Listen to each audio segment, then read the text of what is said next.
Welcome to Jane Jackson Careers, a podcast that takes your career to the next level. Here's your host, Jane Jackson, author of Amazon Careers bestseller, Navigating Career Crossroads.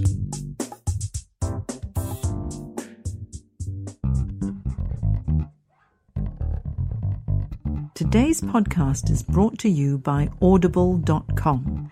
You can get a free audiobook download and free 30-day trial at audibletrial.com/Jane Jackson Careers. There are over 180,000 book titles to choose, so give it a go and get your free audiobook today from audibletrial.com/Jane Jackson Careers.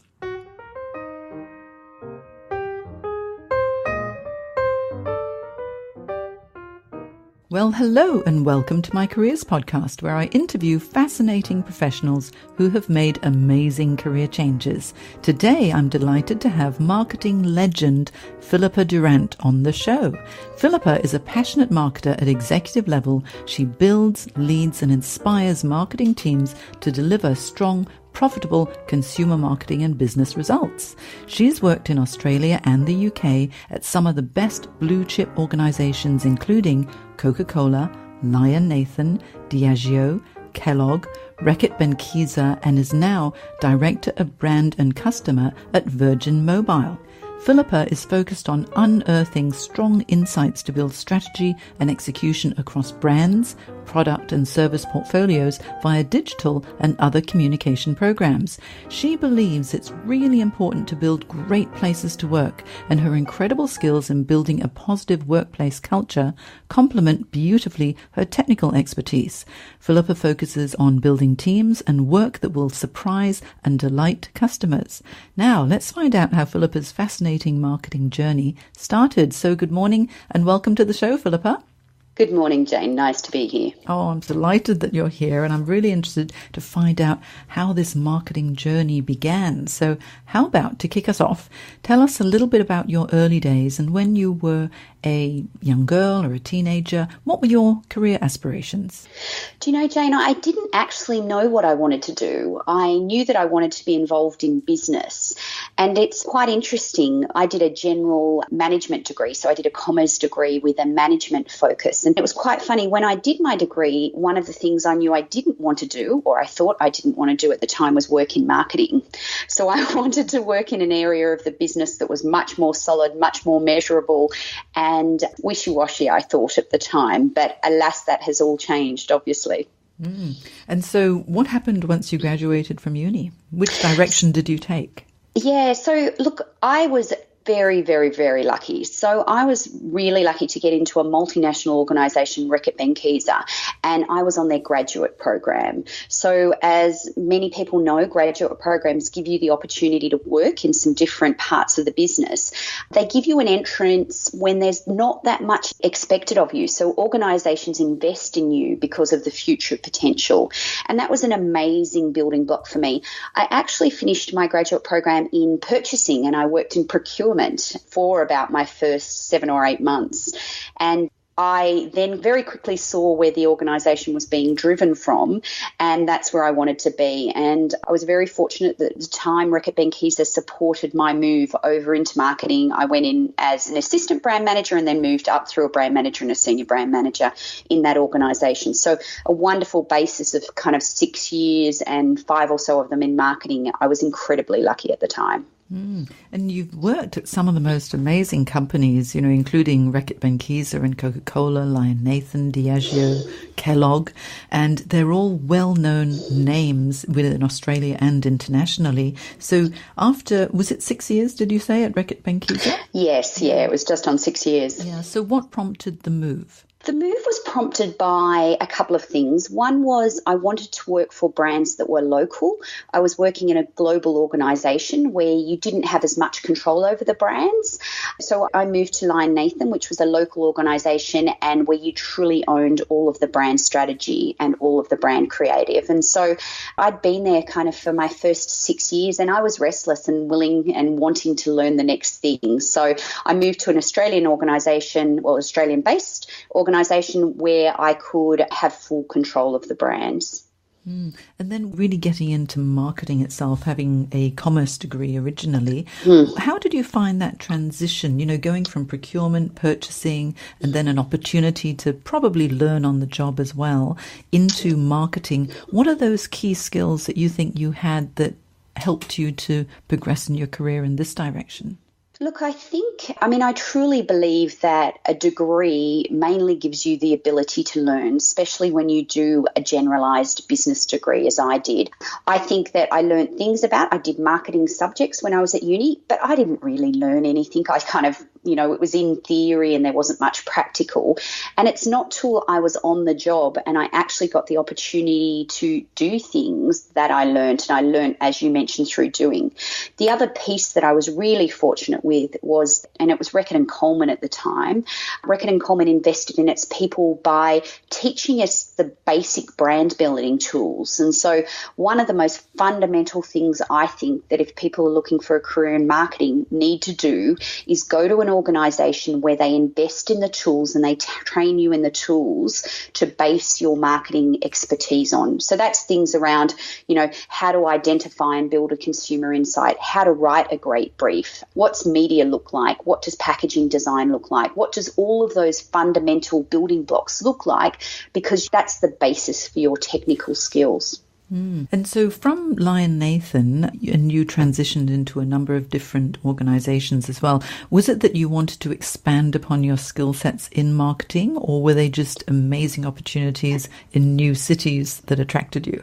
Do you know what? It was a combination of things. And the other thing to mention just too was there was personal stuff that influenced some of those moves too. So, I was in my late 20s and I'd just broken up from a long-term relationship and I thought I'm going to go to London. And so that prompted the move to London. And then I was very, very fortunate to fall on my feet with Coca Cola. And so sometimes life is a combination of a targeted career moves, amazing opportunities, but also personal circumstances. And I think it's often we separate the two, but that's not life. No, actually, that's interesting that you mention it because, as you know, I specialize in transition coaching, not just career transitions, but life coaching as well.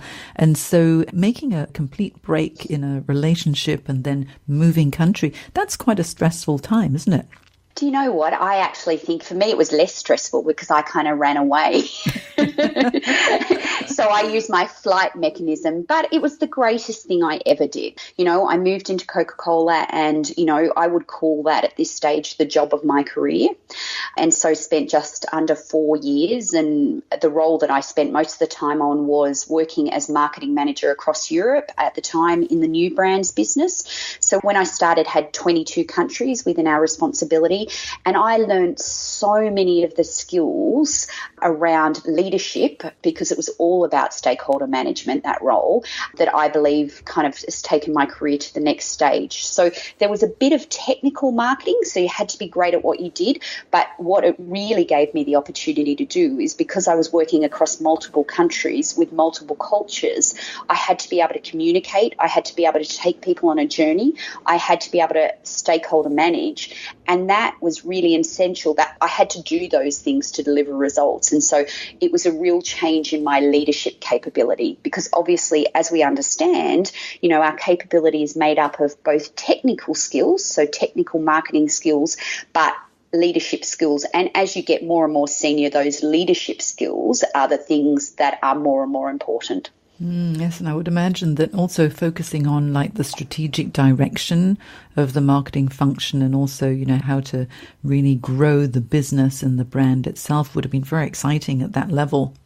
Loved it. And working with some of the best brands in the world, and, I've been fortunate to do that on several brands, that's an amazing privilege to do that. It's an amazing opportunity because I generally have worked for organisations that don't separate brand and business strategy.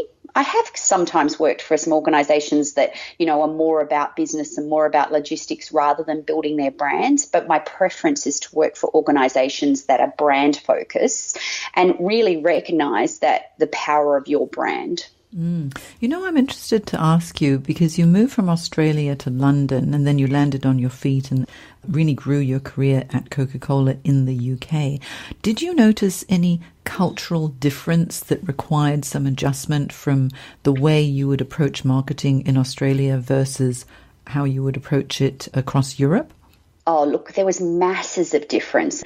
And, when I think back on it, you make me smile, because I think all of the cultural stereotypes that we often go into apply. And you had to work out how to move past those cultural stereotypes and build relationships with individuals in markets. So then you could deliver results together. So definitely, look, and they were each different, working with the French versus working with the German versus working with the Greeks. They're like all different, but all amazing opportunities. So right now, I guess you would consider yourself as quite a strong expert in cross-cultural understanding, because marketing is all about delivering an effective message. Yeah, look, and one of the things I learnt in that role was that, as I mentioned, around stakeholder management, and it could be cross-cultural, it could be cross-organisation, it could be cross-portfolio, and applying those skills to different challenges has been really beneficial. And so how long did you spend in the UK?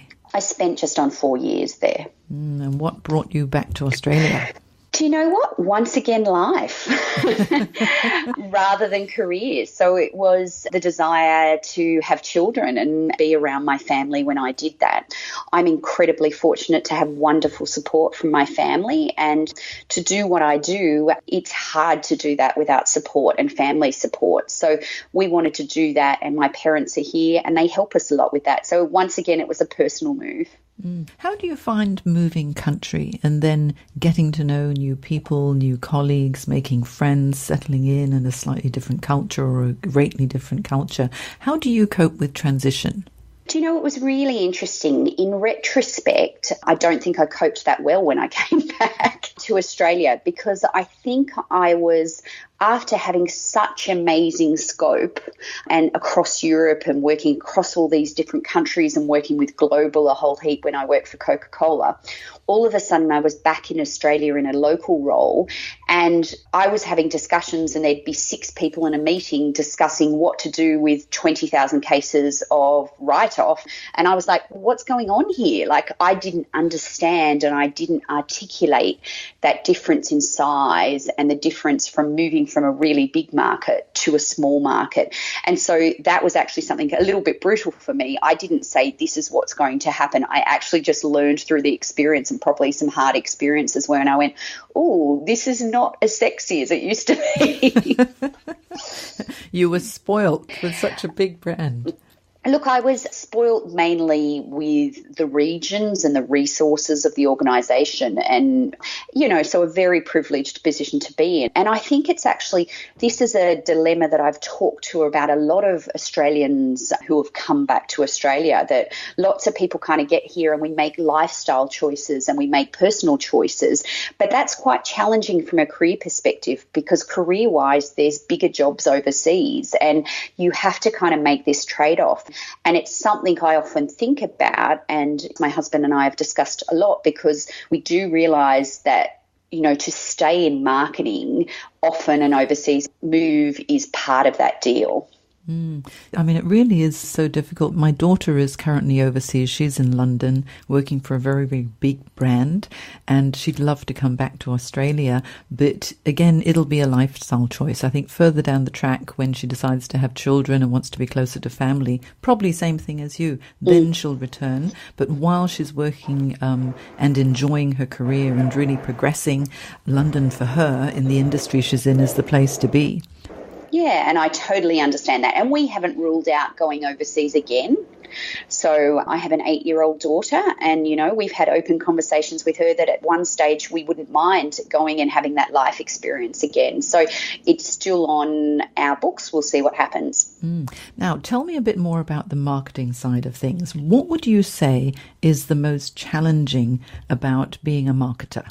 I think one of the most challenging things is taking organisations on journeys. So I think as a marketeer, we understand the value of brands. We understand how important they are to the P&L and the bottom line of an organisation, but not always everyone else in the organisation does. And so if I was kind of to articulate one of the number one challenges, it's how do you help and support a big group of non-marketeers to love and believe and support your brand and invest in the activities they're doing to all be brand building. So it's quite a lot of influencing, isn't it? Look, incredibly. And as I said to you, I mentioned earlier that I find that my role, and most people would find this, as you get more senior, it's more around influencing and stakeholder management than it is about actual technical skills. So you have to keep your hand in the game around your technical skills because you have to have the ability to challenge and build and make programs better. But I would suggest that actually more of what I do is around stakeholder management and also around team development and around, you know, building an amazing team of people. And at Virgin Mobile at the moment, I'm really privileged to work with some really smart marketeers. And so that's exciting to, you know, support them and challenge them and help them build their technical skills and also their leadership skills. What a fabulous company to be working with, Virgin Mobile. Tell me, what's the most rewarding aspect of your role? Look, I think, you know, it's funny because yesterday we had a couple of big wins, and at the moment, the most rewarding part of my role is taking the business on that journey around the brand. So I mentioned one of the key challenges was taking the business on a journey around the brand and influencing the way that we run as an organisation, because one of the things I'm understand truly is that we have to have a tight, awesome, amazing running machine as an organisation to then deliver amazing results for the brand. And so what I'm seeing at the moment is yesterday we had a couple of wins on some of that stuff. So that's kind of at the moment the thing that I think we're delivering the results in most. And can you tell me what would be your typical day as a senior marketing professional?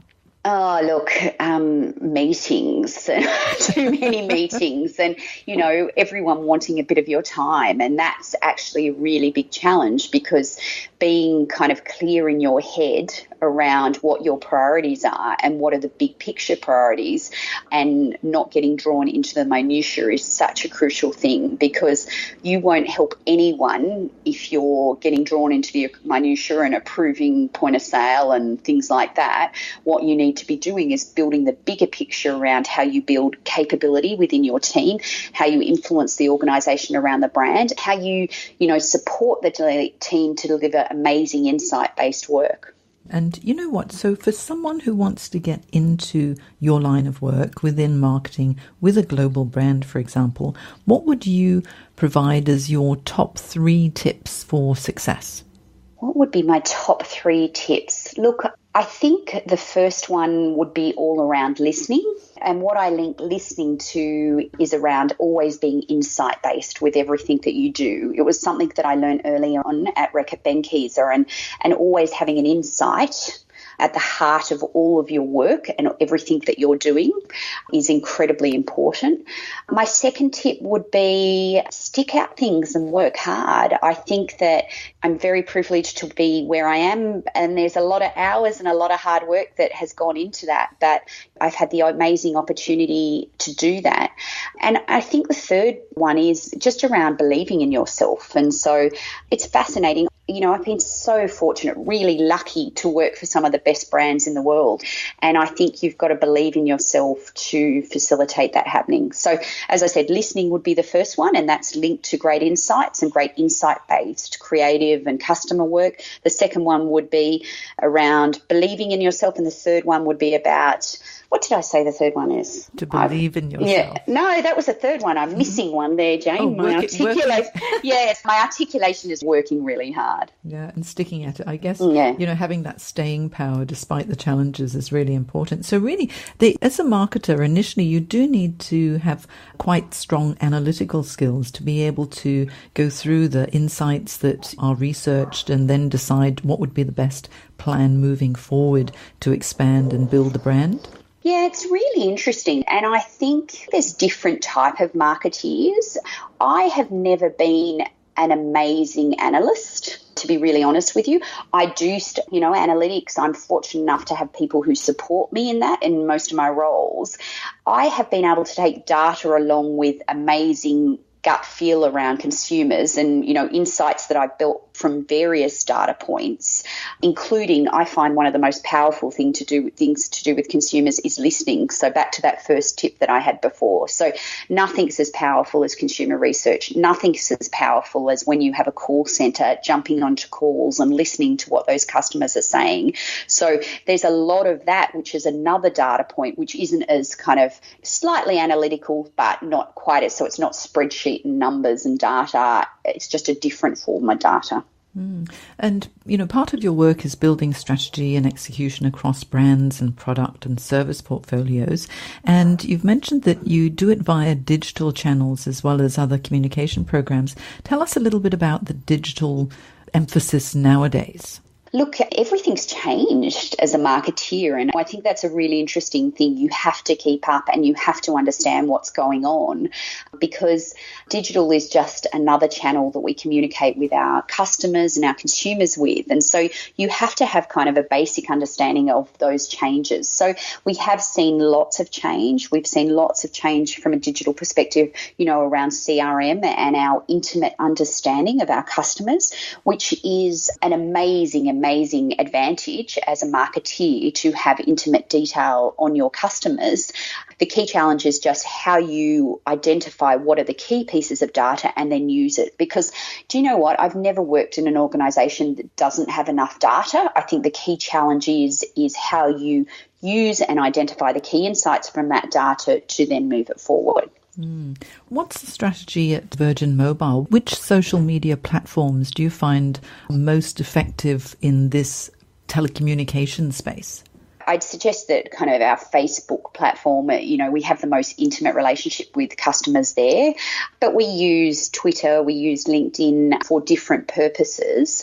I think it's just a combination of those platforms and understanding where we can reach, who we can reach, and which is the right platform for each of our messages is critically important.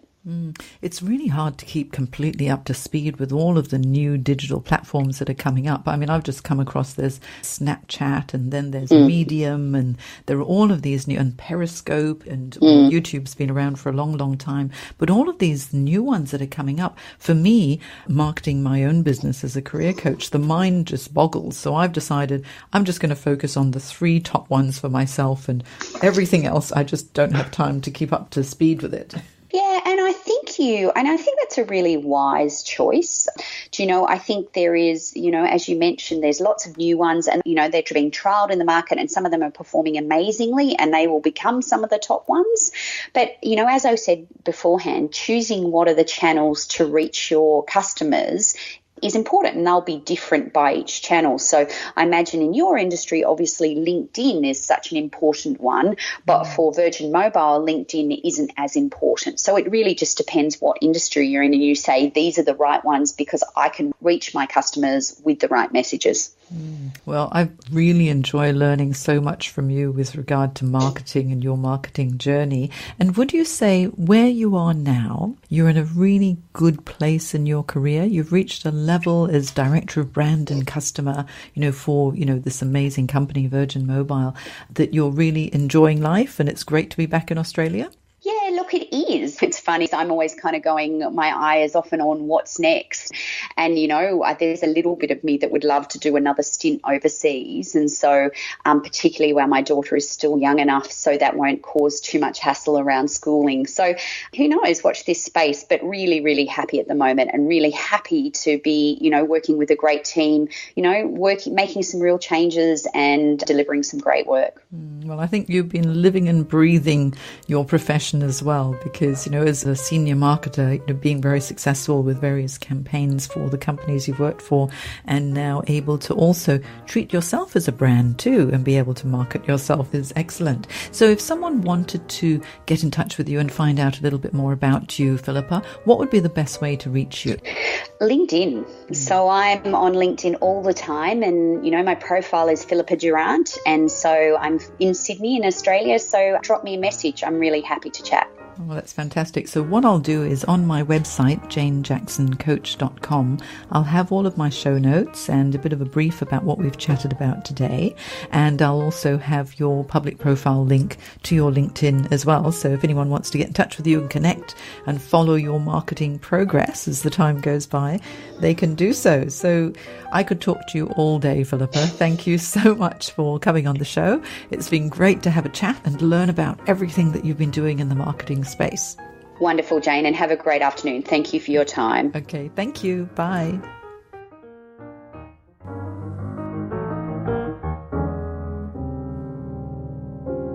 Today's podcast is brought to you by audible.com.